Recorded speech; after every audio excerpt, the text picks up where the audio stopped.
They poisoned her on her wedding day. 300 guests watched her collapse. Not one person called for help, because the mother of the groom had already given them an explanation. Weak heart, fragile girl, too much excitement. Within hours, she was declared dead. Before sunset, she was buried. No hospital, no autopsy, no investigation. Only a pastor paid to keep quiet. But there was one person they forgot about. The old woman at the edge of the forest. The villagers called her a witch. That night, she waited until the last mourner left. Then, she picked up a shovel and began to dig. When she opened the coffin, the bride's eyes were open, staring back, alive. 7 years passed. Then, the governor's convoy returned to that village, and the woman who stepped out of the lead vehicle, draped in gold, surrounded by power, making elders bow their heads, was the same bride they thought they had buried. And this time, she had come back for the truth.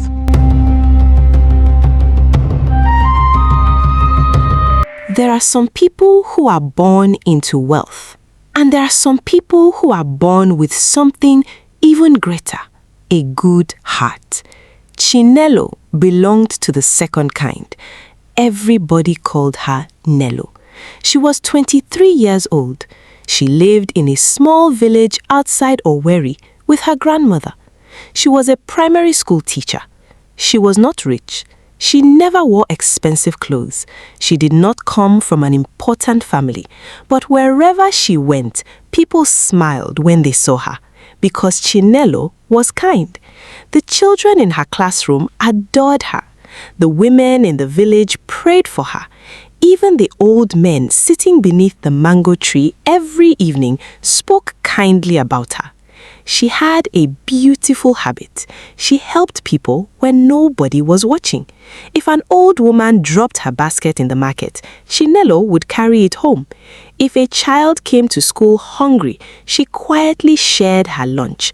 And if she had only one loaf of bread, she would still give half away before eating the rest. She was poor, but somehow she always had something to give. Nobody knew that God was preparing her for a battle she could never imagine. Then one ordinary afternoon, fate introduced her to Chidi Okonkwo. He was handsome, educated, and came from one of the wealthiest families in the state. His father owned businesses across the country. His mother ruled their household like a queen. Everything about his life was different from Chinelo's. He had money, she had kindness.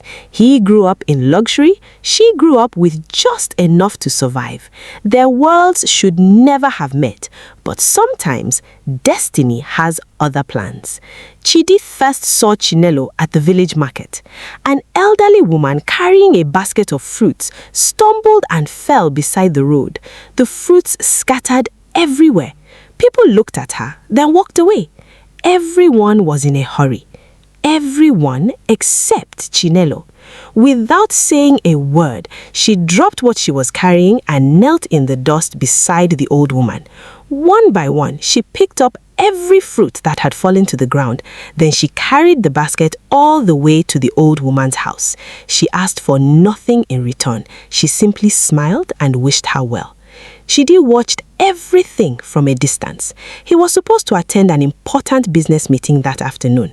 Instead, he spent almost 30 minutes watching a stranger show kindness to someone who could offer her absolutely nothing in return. For reasons he could not explain, he could not stop smiling. By the time Chinelo returned to the market, he was waiting for her. "You forgot this," he said softly, holding up the handkerchief she had dropped earlier. She smiled shyly as she collected it from him. "Thank you," she replied. That should have been the end of their story. Instead, it became the beginning. The following week, he visited her at the school she taught. Then came another visit and another and another. Soon the entire village was talking about them. People could not understand what the wealthy son of Chidi Okonkwo saw in a village school teacher. But Chidi knew. He loved the way she laughed. He loved the way she spoke to people. And most of all, he loved her heart. 3 months later, he asked her to marry him. With tears in her eyes, Chinelo said yes. She thought she was saying yes to the love of her life. She had no idea she was also saying yes to the woman who would one day bury her alive. Love has a beautiful way of making people blind. And Chinelo was deeply in love. She believed she was marrying into a family that loved her. She was wrong. There was one person who had never accepted her, Mama Chidi. From the very first day she met Chinelo, something inside her rejected the young woman completely. She hated her simplicity, she hated her kindness, and most of all, she hated her poverty. In Mama Chidi's eyes, Chinelo had nothing to offer her family. She was just a village school teacher, nothing more. "My son deserves better," she said one evening to her husband. "He can marry any woman in this country, so why her?" Chief Okonkwo sighed deeply. "The boy loves her." Mama Chidi laughed bitterly. "Love does not build empires." Then she leaned closer and whispered softly, "I did not spend 40 years building this family for a poor girl to inherit everything." But whenever Chinelo visited their home, Mama Chidi became someone else entirely. "My daughter," she would say happily as she embraced her, "you are the answer to my prayers." She bought her gifts, she laughed with her, she even called her friends to tell them how blessed she was to have Chinelo as her future daughter-in-law. And Chinelo believed every single word. After all, why would a mother hate the woman her son loved? What she did not know was that some smiles hide terrible intentions. As the wedding day drew closer, Chinelo became even more excited. She spent hours talking about her future with Chidi, the house they would build together, the children they would have someday, and the beautiful life waiting for them after the wedding. Little did she know that someone else was making plans for that same day. 3 days before the wedding, her grandmother sent for her. The old woman's face was unusually pale when Chinelo arrived. Something was wrong. "I had a dream," she said quietly. "What kind of dream, Grandma?" Chinelo asked softly. For several seconds, the old woman said nothing. Then she finally spoke. "I wore you white." Chinelo smiled immediately. "Well, I am getting married." But her grandmother did not smile back. Then, suddenly, she grabbed Chinelo's hand tightly. So much blood was on that white dress. The smile disappeared from Chinelo's face. "I saw women crying around your grave." A strange silence filled the room. Then the old woman lowered her voice. "Listen to me carefully. Do not drink anything at that wedding until you poured it yourself." "You are scaring me." "Good," the old woman replied sharply. "You should be afraid." Then she spoke the words that made Chinelo's heart skip a beat. "The Okonkwo family has buried more than one bride." Chinelo stared at her grandmother in shock. "What do you mean?" The old woman looked away before speaking again. "Some secrets survive because people are afraid to speak about them, but secrets do not remain buried forever." That night, Chinelo told Chidi everything. He laughed softly before kissing her forehead. "My mother may be difficult," he said with a smile, "but she is not a killer." Then he pulled her into his arms. "Nothing will happen to you." And Chinelo believed him, because love always wants to believe the best in people. 3 days later, she would wake up wearing white. Before sunset, she would be lying inside a coffin. The wedding day finally arrived, and the entire village came to celebrate. Music filled the air. The drums played loudly. Women danced with joy. Children ran around laughing. People had traveled from different places just to witness the wedding of Chinelo and Chidi. After all, everyone knew who Chidi Okonkwo was. He was the beloved son of one of the wealthiest families in the state. And today, he was marrying the woman he loved. Chinelo looked breathtaking. Her beautiful white wedding gown flowed gracefully behind her. Her smile was brighter than the lights decorating the magnificent wedding hall. She had never looked happier. For 23 years, she had dreamed of this moment.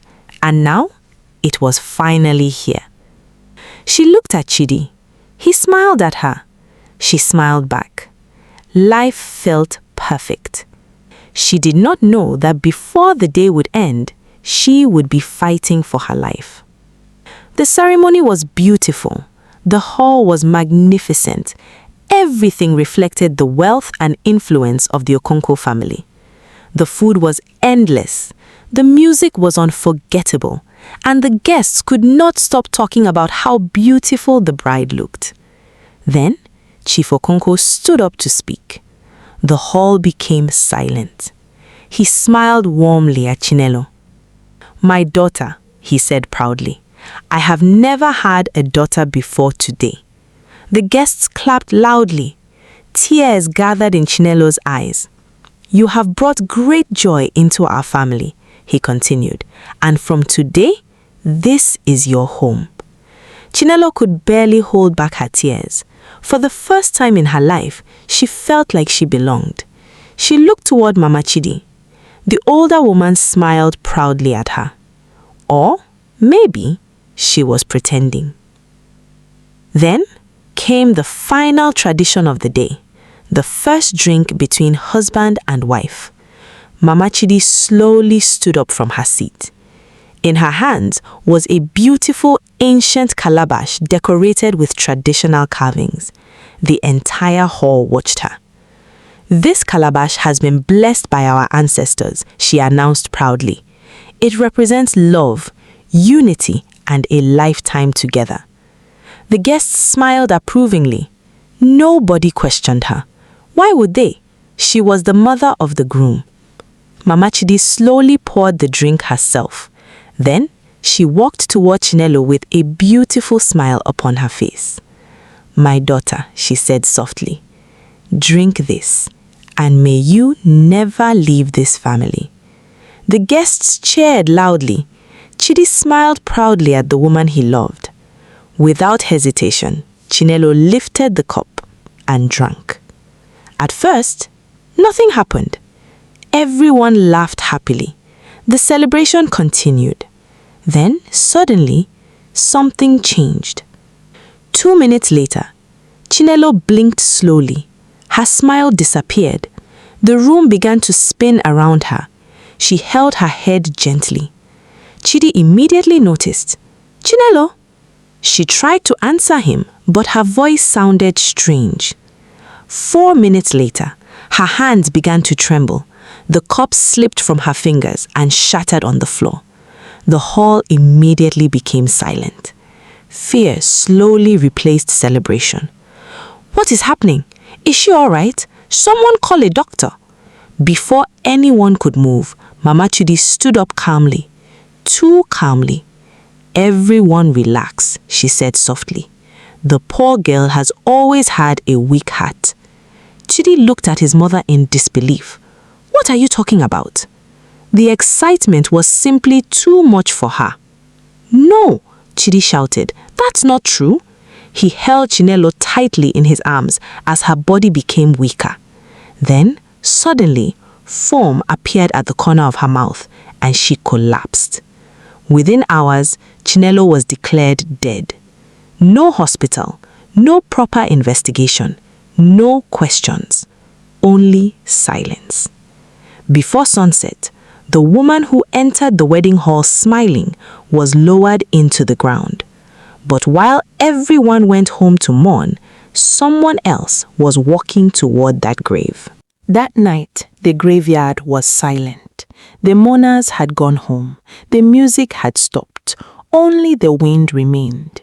Then, an old woman stepped out of the darkness. It was Mama Ngozi, the woman the villagers called a witch. She lived alone at the edge of the forest. Some people feared her. Others avoided her. But the people who truly knew her called her a healer. She knew which herbs could save a life and which ones could take it away. Mama Ngozi had watched the wedding from a distance, and when Chinelo collapsed, something did not feel right. She had seen death before, many times, and this did not look like death. She walked slowly toward the fresh grave. Then she knelt down and touched the soil with her hands. Immediately, her face changed. "No," she whispered softly. "This child is not gone." Mama Ngozi knew about an ancient poison, a poison that could slow the body until it appeared lifeless, a poison that had stolen innocent lives before. She had seen it many years ago, and she recognized it immediately. Without wasting another second, she picked up her shovel and began to dig. The night grew colder, but she did not stop. The wind blew harder, but she did not stop. Her old hands trembled from exhaustion, but she did not stop, because somewhere beneath the earth, a young bride was waiting. Finally, her shovel struck wood, the coffin. Mama Ngozi quickly wiped her sweat from her face. Then she opened it, and for the first time in many years, even she was shocked. Inside the coffin, Chinelo's eyes were open. She could not speak. She could not move. Tears rolled slowly down her face, but she was alive. Mama Ngozi immediately leaned closer. "Shh," she whispered softly. "You are safe now. You are not finished yet." For the first time since she collapsed at her wedding, Chinelo finally closed her eyes. She knew she had been saved. Mama Ngozi carried her home that night, and there, hidden deep inside the forest, a new chapter of her life began. The road back would not be easy. For 3 months, Chinelo could not walk properly. For 6 months, she could barely speak above a whisper. There were days she cried herself to sleep, and nights she woke up screaming from terrible dreams. She saw herself lying inside the coffin. She heard the sound of the earth falling above her, again and again and again. Some wounds do not live on the body. Some live deep inside the heart. Slowly, Mama Ngozi nursed her back to health. She prepared healing herbs for her every morning. She prayed over her every night. And when Chinelo was too weak to believe she would survive, Mama Ngozi believed for both of them. Then one evening, as they sat beside the fire, Mama Ngozi finally told her the truth. "You are not the first bride." Chinelo slowly raised her eyes. "What do you mean?" Mama Ngozi sighed deeply. "This family has buried innocent women before." Chinelo felt her heart sink. The first woman knew too much. The second woman was considered unworthy. And you, she paused for a moment, you are the third. Silence filled the small room. Then Chinelo asked the question that had been burning inside her from the beginning. Did Chidi know? Mama Ngozi remained silent for several seconds. The fire continued to burn between them. Then she quietly asked, "Does it matter?" Chinelo lowered her eyes. The woman who entered her wedding hall smiling was gone. She had died inside that coffin. Slowly, she wiped away her tears. Then she spoke. "No, it doesn't." Exactly 1 year after the day she was buried, Chinelo walked out of the forest. She was still kind. She was still beautiful, but she was no longer the same woman. The softness in her eyes was replaced by strength. The innocence was gone, and in its place stood something stronger, purpose. That night, she boarded a bus heading to Lagos. She left no one her real name. She left her old life behind, but she carried one thing with her, the truth. And somewhere in Lagos, destiny was patiently waiting for her arrival, because 7 years later, an entire village would fall silent when they saw the bride they buried walk back home. Chinelo arrived in Lagos. She came with nothing. No family, no money, no past. Only the truth and a promise she made to herself. She would never be powerless again. During the day, she worked as a cleaner at a law firm. At night, she studied. She learned about justice. She learned about evidence. And most importantly, she learned that knowing the truth and proving the truth are two different things. Slowly, her life began to change. 2 years later, she became a paralegal. 3 years later, she was managing important legal cases. Nobody knew who she really was. When people asked about her family, she simply smiled. They died a long time ago. It was not a lie. The Chinelo they knew had died many years ago. Then destiny came knocking once again. One evening, Chinelo attended a charity event in Lagos. The room was filled with wealthy and powerful people, politicians, businessmen, celebrities. She sat quietly in a corner reading a book. Someone noticed her. His name was Dr. Emeka Eze, a respected surgeon turned politician. He had lost his wife 6 years earlier. He was kind, honest, and loved by the people. For the first time in years, someone caught his attention, not because she was beautiful, though she was, but because she wanted nothing from him. He walked over and smiled and said, "You don't seem to be enjoying my event." Chinelo smiled softly. "I don't enjoy rooms where people pretend to care." He laughed, a real laugh, the first in many years. They talked for hours about justice, about forgotten villages, about women who suffered in silence, about children who deserved better. He never asked about her past. She never asked about his wealth. For the first time in years, Chinelo smiled without pain hiding behind it. 6 months later, he proposed. She said yes, but she had one condition. "When you become governor, there is a village I must return to." He looked into her eyes. He saw pain, he saw strength, and he saw purpose. He said quietly, "Whatever they did to you, I promise they will never forget your face." Soon, election campaigns began. Chinelo stood beside him. Not behind him, beside him. And whenever she spoke, people listened. "The truth cannot stay buried forever," she told thousands of women one afternoon. "It always finds its way home." The crowd erupted in applause. Then election day came. Dr. Emeka Eze won by a landslide, and Chinelo smiled because she knew something nobody else knew. It was finally time to go home. 7 years after her wedding day, the governor's convoy entered the same village road. The same road she once walked as a beautiful bride. The same road she left as a corpse. Children ran after the governor's vehicles. The elders gathered in excitement. Chief Okonkwo stood proudly among the welcoming committee. Mama Chidi smiled politely. Neither of them knew who sat behind the tinted glass. The convoy stopped. The governor stepped out first. The crowd cheered loudly. Then suddenly, he turned around and stretched out his hand toward the vehicle. The entire village became silent. A beautiful woman dressed in magnificent gold traditional attire stepped out slowly. For several seconds, nobody spoke. Then an old woman screamed, "It is Chinelo!" Silence. Her walking stick fell from her hand. "It is Chinelo!" "No, that cannot be Chinelo. She died 7 years ago." Another woman began trembling. "How is she alive? Is that not a ghost?" Several people immediately stepped backward in fear. Some villagers began running away. Others stood frozen where they were. Children hid behind their mothers. The entire village was thrown into confusion. Mama Chidi became pale immediately. Her hands began trembling. Chief Okonkwo could barely breathe. And Chidi fell to his knees. His body became weak. He had married another woman. He had children now, but he had never forgotten Chinelo. And now, the woman they buried was standing before him, alive, beautiful, and more powerful than any of them could ever imagine. Chinelo looked at him. There was no hatred in her eyes, no anger, no tears, nothing, only silence.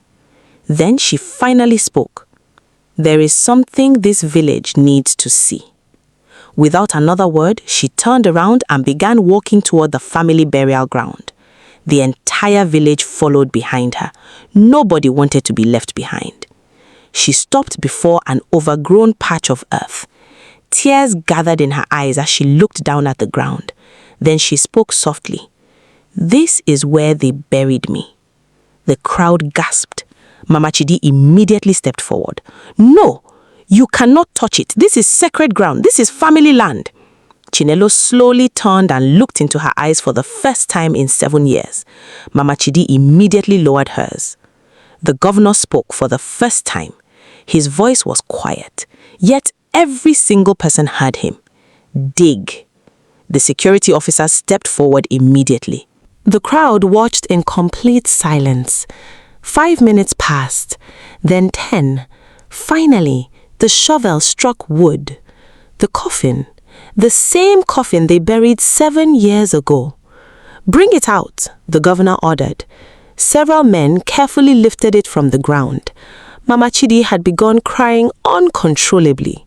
"Please, don't do this. Please." Nobody listened to her.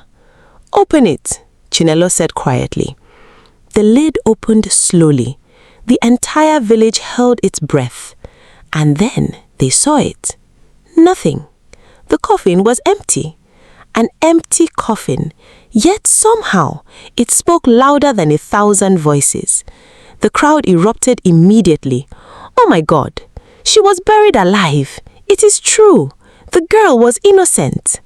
Then Chinelo pointed quietly towards an old man standing among the crowd. "The pastor is here. Tell them." The old man's voice trembled. "She paid me. Mama Chidi paid me. She told me to say it was natural causes. She said the girl was too poor for their family." Then his voice broke. "And this was not the first bride. It was the third." The entire village became silent once again. 3 brides, 3 innocent women, 3 lives destroyed. Mama Chidi collapsed into the mud crying. Chinelo slowly walked towards her. For 7 years, she had imagined this moment. 7 years. She stood before the woman who had stolen everything from her. The woman who took away her home, her marriage, and almost took away her life. She bent down slowly and picked a handful of red earth from beside the empty grave. Then she gently placed it into Mama Chidi's trembling hands. Tears filled Mama Chidi's eyes as she looked up at her. Chinelo spoke softly. "I waited 7 years for this day. For 7 years, I imagined what I would do when I saw you again. I imagined sending you to prison. I imagined destroying everything you loved. I imagined revenge." She paused for several seconds. "But God had a different plan for my life. You buried me because I was poor. You called me unworthy. You said I would never belong in your family." She pointed towards the governor standing beside her. "Look at me now. The poor village teacher you buried became the first lady of this state. The woman you called unworthy became greater than everything you tried to protect." Tears rolled slowly down Mama Chidi's face. Chinelo continued speaking. "Do you know what your greatest punishment will be? It is not prison. It is not death. It is living. You will live every single day remembering what you did. You will watch people speak my name with honor, while yours is spoken with shame. You will remember that you lost everything trying to protect what was never yours to begin with. You tried to bury my future, but God buried your pride instead." Then she held Mama Chidi's trembling hand tightly and closed her fingers around the red earth. "Keep this, and whenever you cannot sleep at night, remember this moment. Remember that the same earth you buried me under," she paused and smiled softly, "is the same earth I stand upon today as your first lady." Without another word, she stood up and took the governor's hand, and together they walked back towards the convoy. Behind them, Mama Chidi remained on her knees, clutching a handful of red earth. The Okonkwo family eventually lost everything. Their businesses failed, Their influence disappeared. The powerful family became forgotten. They became nobody. And Chinelo, the bride they buried, became the woman an entire state proudly called their first lady. Because the truth may sleep beneath the earth for many years, but sooner or later, it always rises. The governor's convoy disappeared into the distance, and with it went 7 years of pain. The village stood in silence. Nobody spoke. Nobody moved. For the first time, the mighty Okonkwo family had become ordinary. Their greatest enemy had not returned with revenge. She had returned with truth. And truth was far more powerful. Years passed. The Okonkwo family's business slowly collapsed. People stopped trusting their name. Their influence disappeared. Their wealth could no longer buy respect. They became strangers in the same society that once feared them. Mama Chidi remained alive, but she never forgot that day. Some punishments do not live inside prison walls. Some live inside the human heart, and they last forever. Chidi lived with regrets he could never change. He often wondered what his life would have been if he had protected the woman he loved. But some doors only open once, and once they close, they never open again. As for Chinelo, she became a voice for women across the state. She built schools for children. She built clinics for forgotten villages. She fought for women who could not fight for themselves. And every life she touched became another victory over the darkness that once tried to bury her. But there was one person she never forgot: Mama Ngozi. The old woman at the edge of the forest, the woman they called a witch, the woman who saw life when everyone else saw death. Years later, Chinelo built a beautiful health center in her honor, and above its entrance were simple words: because one woman chose to dig. Mama Ngozi smiled when she saw it. For her, that was more than enough. Because sometimes God sends miracles dressed as ordinary people. And finally, Chinelo found peace. She learned that survival is not enough. Healing matters too. Because revenge may satisfy the heart for a moment, but purpose can change generations. And perhaps that is the greatest lesson of all. Never look down on humble beginnings. Never mistake kindness for weakness. And never believe that evil buried is evil forgotten. The truth may be delayed, but it is never defeated. So tell me, if you were Chinelo, would you have forgiven Mama Chidi, or would you have sent her to prison? Leave your answer in the comments below. And if this story touched your heart, don't forget to like, share, and subscribe. Because sometimes the greatest comeback begins inside a grave.